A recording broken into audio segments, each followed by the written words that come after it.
Hi, everyone, and welcome back. And with Supervisor Richard Forster, and you're going to be having your first meeting. Pretty quick here. Pretty quick here. Happy New Year. Now, Tom. you were just Happy New Year to you too, Yeah. Richard. And I hope it's a good one. Okay, we could use a good one after last year. That's right. All right. Now, you just came from the Board of Supervisors chamber, where congratulations, you were just sworn in once again. You have your job for another 4 years. Yeah, there were three of us sworn in: myself and John Plaz and Louis Boitano, and we all were unopposed in our election in June. So we didn't have much work to do campaigning this year, but that doesn't mean the work stops. I was almost late to my swearing in because I was over at Sutter Gold Mine working on that issue that's on our agenda for Tuesday of this week also. Okay, I wanted to maybe just bring something up right now. It's kind of surprising, that so many supervisors and so many people that also ran for, different city administrative jobs and things like that were unopposed. Do you think that's because the population agrees with the governance here in California and in Amador County? It's been a long break for me. Sorry. Well, I'll speak specifically to Amador County. I hope it's because we're doing a good job. But over my time, I've been in 12 years now, and I'll go for another 4 years. You don't make every decision that's going to please people. You make the decision based on what you feel is the best for your district and for Amador County. You don't please everybody. Right. I never expect when I go through an election to be unopposed, because it's just the nature of the animal. I mean, there's a lot of people out there that want to run for elected office. Unfortunately, there are a lot of people that are not qualified to run for elected office, in my opinion, and look at Sacramento as a case in point. You have many staffers that are going up and being elected now because of term limits.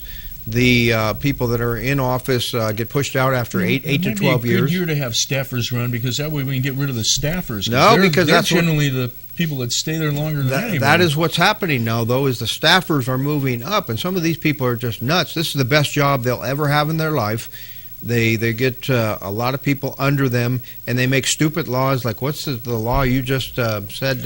Well, I'm concerned with AB 5. Yeah, they bring up laws. That doesn't mean it's passed, but to allow homeless people to basically camp anywhere they want to camp and to have rights to that ground where they camp. I hope I can say this on TV, but it's just asinine.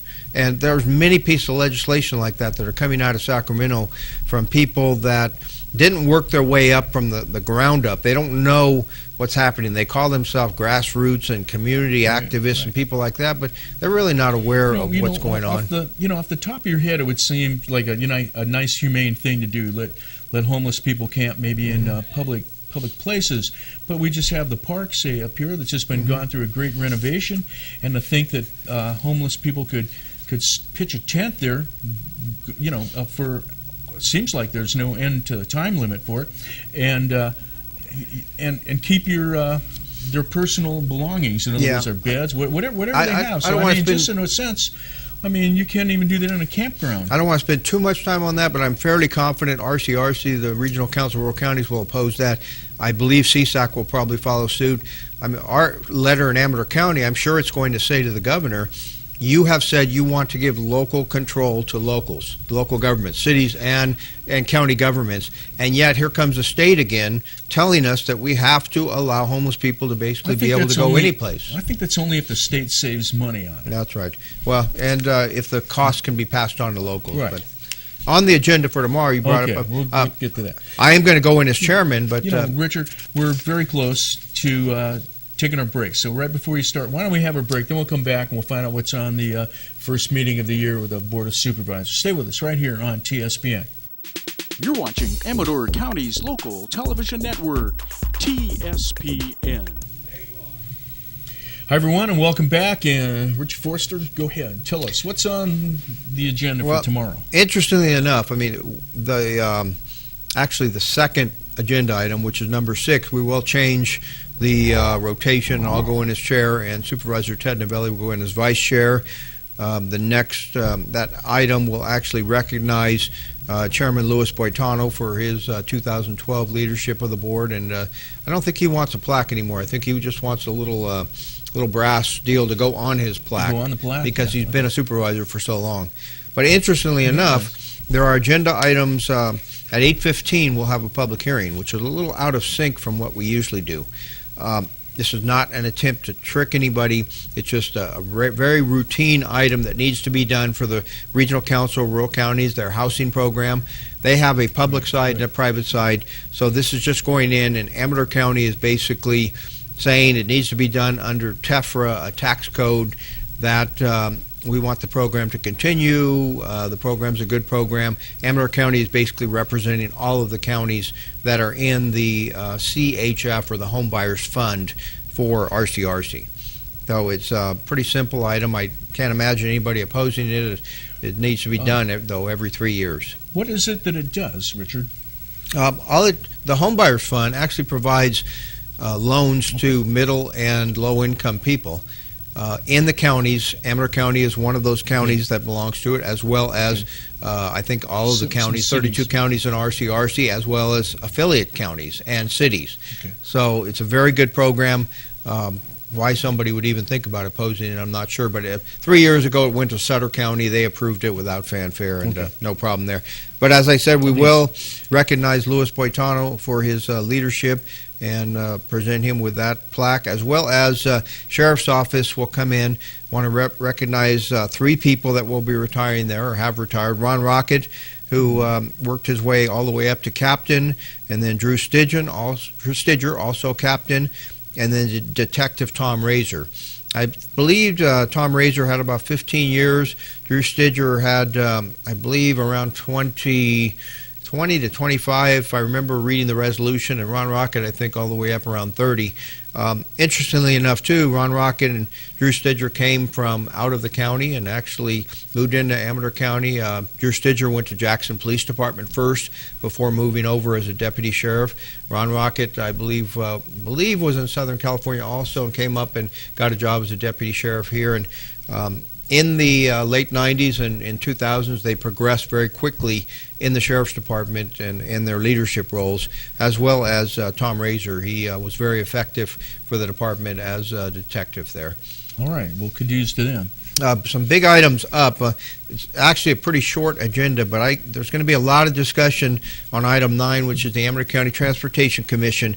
There is a proposal by City of Rancho Cordova, City of Sacramento, and Caltrans to actually, Caltrans would relinquish property along Highway 16 to the City of Sacramento and to the City of Rancho Cordova. Big concern for us, and this came, John Plaza brought this forth from ACTC, Transportation Commission, because it would actually, over the next about 20 years, create 16 more stoplights on Highway 16 between here and Sacramento. Wow. It predominantly affects from the Slough House area forward, from Grant Line Road, that area forward. And what the feeling is that it needs to be relinquished, otherwise the cities have to abide by Caltrans standards, their building standards, road requirements, and they're feeling that it would take away a lot of the red tape if this portion of highway was just relinquished to the cities. I'm not going to say it's all bad, because there are some of these areas that could probably benefit from stop signs. And let's face it, if you drive, as I do once in a while, to go to meetings in Sacramento on Highway 16, it's no cakewalk in the morning. It's very congested. But having 16 more stoplights over the next 20 years would be a lot. So it would be stop lights, not stop signs. It would actually be working lights. Wow. So that's quite a change. Who would pick up the tab for those? Well, they want to relinquish it, so development would be the ones picking up the tab. Rancho Cordova, Sacramento would be the ones that would be working on the planning process.